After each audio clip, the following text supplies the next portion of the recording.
Class में first आने का बेस्ट उपाय हेलो मेरे क्लास 11 के दोस्तों, आपके कॉमर्स सिलेबस में हम एक लंबी जर्नी कर चुके हैं चैप्टर 1 से चैप्टर 10 तक। लेकिन चैप्टर 10 अभी तक ख़त्म नहीं हुआ।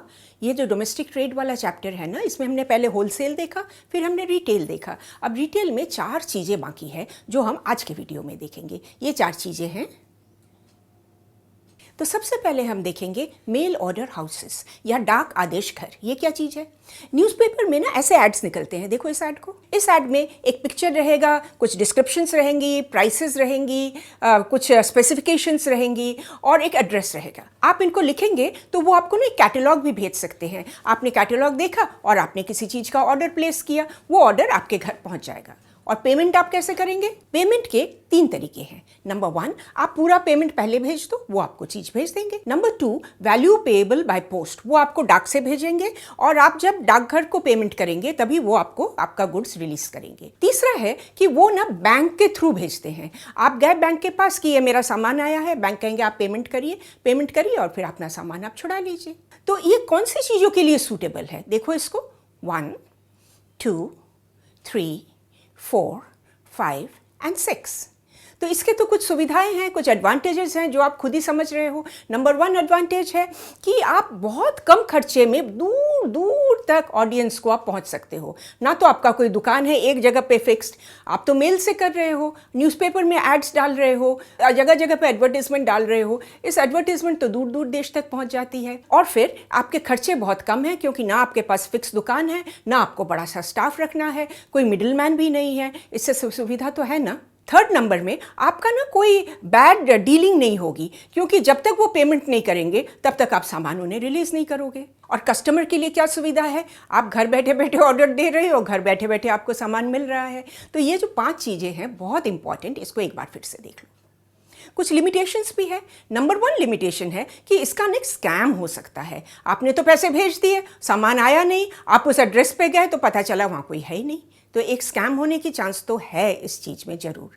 आप अगर 4 सवाल पूछना चाहते हो किसी से, वैसे तो आपको कोई मिलेगा नहीं। जैसे कोई स्टोर में अगर आप जाओ, आप जो सेल्स पर्सन है उसको आप कितने सवाल पूछ सकते हो? यहाँ वो सुविधा तो है नहीं।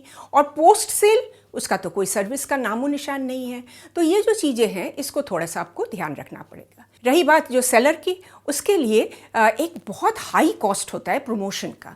ये जो इतने एडवर्टीजमेंट्स डालेंगे, इतने ब्रोशर छापेंगे, यहाँ वहाँ भेजेंगे, इसका भी एक बड़ा हाई कॉस्ट होता है। तो ये वाला आप समझ गए हो डाक आदेश घर के बारे में। तो हम आगे बढ़ेंगे और हम देखेंगे कंज्यूमर कोऑपरेटिव स्टोर। ये क्या चीज़ है?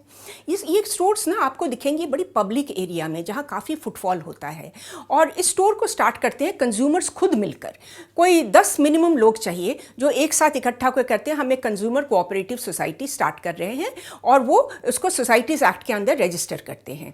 और हर मेंबर उसमें कुछ पूंजी डालता है, कुछ शेयर खरीदता है उसमें।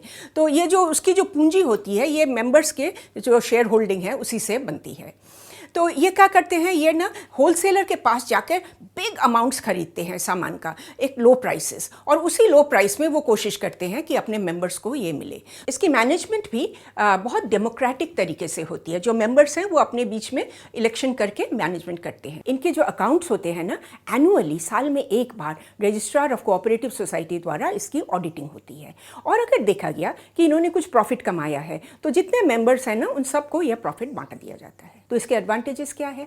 एक तो इसको एस्टैब्लिश करना काफ़ी सिंपल प्रोसीडियर है। 10 लोग एक साथ ज्वाइन करेंगे, वो एक डॉक्यूमेंट बनाएंगे रजिस्ट्रार ऑफ सोसाइटीज़ के मुताबिक और उनके साथ रजिस्ट्रेशन करेंगे। और मेंबर्स की जो लायबिलिटी है वो केवल उनकी शेयर होल्डिंग जितनी है उतनी ही लायबिलिटी है। एक बहुत बड़ा एडवांटेज कि इतने बल्क में खरीदते हैं ना तो उसके प्राइसेस कम मिलते हैं, तो उस कम प्राइस में ही वो मेंबर्स को सेल करते हैं। इनकी जो सेल्स हैं ये सारी सेल्स कैश में होती हैं, तो उधार का कोई प्रॉब्लम नहीं है और इसलिए इनकी कैश फ्लो चलता ही रहता है नीट एंड क्लीन। और ये बड़े डेमोक्रेटिक तरीके से चलती है। सब लोग एक साथ मिलकर बैठते हैं और सारे डिसीजंस एक साथ लिया जाता है।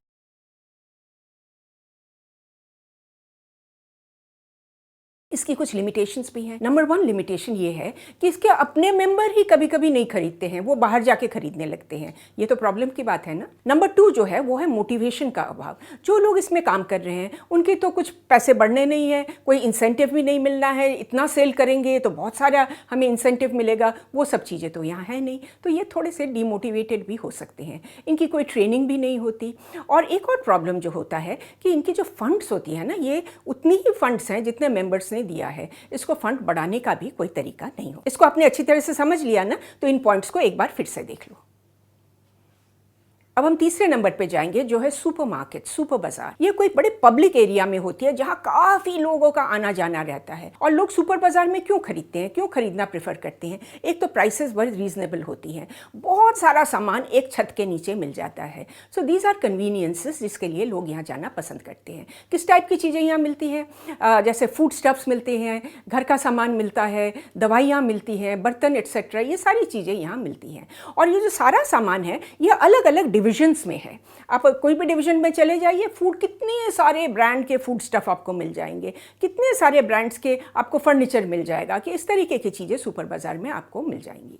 जो ग्राहक है वो जगह जगह से अलग अलग डिविजन्स में जाके अपना सामान चुनता है, काउंटर में जाके पेमेंट करते हैं, बात खत्म, पूरी शॉपिंग एक जगह पे हो गई। एक और एडवांटेज इसका बहुत बड़ा है कि इसमें ना कोई उधार का सिस्टम नहीं है। बट डिसएडवांटेज क्या है कि ये आपके घर तक सामान नहीं पहुंचाएंगे, आपको अपने यहाँ पे अरेंजमेंट करना पड़ेगा ले जाने के लिए। तो एडवांटेजेस तो हम ऑलरेडी कवर कर चुके हैं, फिर भी आप इसको एक बार फिर से देख लो।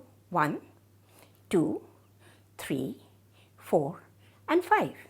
और इसके डिसएडवांटेजेस क्या हैं? एक तो है कि सारा सामान जरा अस्त व्यस्त हो जाता है। जैसे ग्राहक कोई सामान निकाल के देखते हैं, फिर उन्होंने उसे ठीक जगह पे वापस नहीं रखा, दूसरा ग्राहक आया, उसे तो मिलेगा ही नहीं। कुछ देखने गए, मिला उन्हें कुछ और। तो ये एक बड़ी प्रॉब्लम है। दूसरी नंबर प्रॉब्लम है कि लोगों की जो यहाँ सेल्समैन नहीं रहते, जो आपको परसुएड करके ये वाला खरीदिए, ये बहुत अच्छा है, ये इतना अच्छा नहीं है, ये सब चीज़ें बताने का कोई नहीं है। सारा काम आपको खुद करना पड़ेगा। अगर कोई ग्राहक उधार थोड़ा मांगने की कोशिश करते हैं, उधार तो बिल्कुल ही नहीं मिलेगा। और सुपर बाजार की भी बहुत ज़्यादा पूंजी की ज़रूरत होती है, क्योंकि इतना सामान लाएंगे, इतना सामान स्टॉक करेंगे, उसके लिए तो बहुत फंड्स की ज़रूरत होगी ना। तो ये तो था हमारा तीसरा नंबर, सुपर बाजार। तो हमने 3 चीज़ें देख ली हैं और अब बचा है हमारा 4th चीज़ जो है वेंडिंग मशीन। वेंडिंग मशीन आपने कभी इस्तेमाल किया है? ये जो चाय, कॉफ़ी, टमाटो सूप, पानी का बॉटल, पेप्सी का बॉटल, चिप्स के पैकेट, ये सारे तो वेंडिंग मशीन से ही आते हैं। आप सिक्का डालो, चीज़ें निकल कर चली आती हैं, आप उसे फिर इस्तेमाल कर सकते हैं। वेंडिंग मशीन का ना जो इंस्टॉलेशन का कॉस्ट है वो बहुत हाई होता है, मेंटेनेंस का भी कॉस्ट काफ़ी हाई होता है। लेकिन आज की दुनिया में एयरपोर्ट में, बस स्टैंड पे, पब्लिक प्लेसेस में वेंडिंग मशीन तो बहुत इंपॉर्टेंट हो गई है। वेंडिंग मशीन का एक पॉइंट आप जरूर याद रखना, ये वैसे ही चीज़ों के लिए सूटेबल है जो बिल्कुल स्टैंडर्डाइज, हर पैकेट सेम शेप का, हर बॉटल सेम शेप का। ये चीज़ बहुत इंपॉर्टेंट है। डिफरेंस होगा तो वेंडिंग मशीन में ये काम नहीं कर सकता। तो चारों पॉइंट हमने कवर कर लिए। कुछ बचा क्या? एक चीज़ बच गया है और वो है GST, goods and services tax. क्योंकि देश में जितना व्यापार होता है सब पे GST लगता है, तो इसके बारे में भी जानना ज़रूरी है। GST से पहले क्या था कि हर स्टेट के अलग अलग टैक्सेस थे, तो ओवरऑल ना 3-4 तरीके के टैक्स लग के सामान का प्राइस बहुत बढ़ जाता था। तो GST से हुआ है सारे देश भर में एक ही फ्लैट रेट पे GST लगता है, और तो एक 1 कंट्री 1 मार्केट इससे बन चुका है। तो मेरे दोस्तों, आपका चैप्टर 10 फाइनली कंप्लीट हुआ। और याद रखना, चैप्टर 10 को समझना है तो पार्ट 1, पार्ट 2, पार्ट 3 तीनों को आप जरूर एक साथ देखना। तो इसके सारांश आप देख लो। सारांश पढ़ते वक्त एक चीज़ आप जरूर याद रखना, अगर आप इनके साथ बहुत सारे एग्जाम्पल्स देते हो तो आपके जो एग्जामिनर हैं, आपके जो टीचर हैं, वो इतना खुश हो जाएंगे कि आपको ढेर सारे नंबर मिलने वाले हैं। Thanks for watching.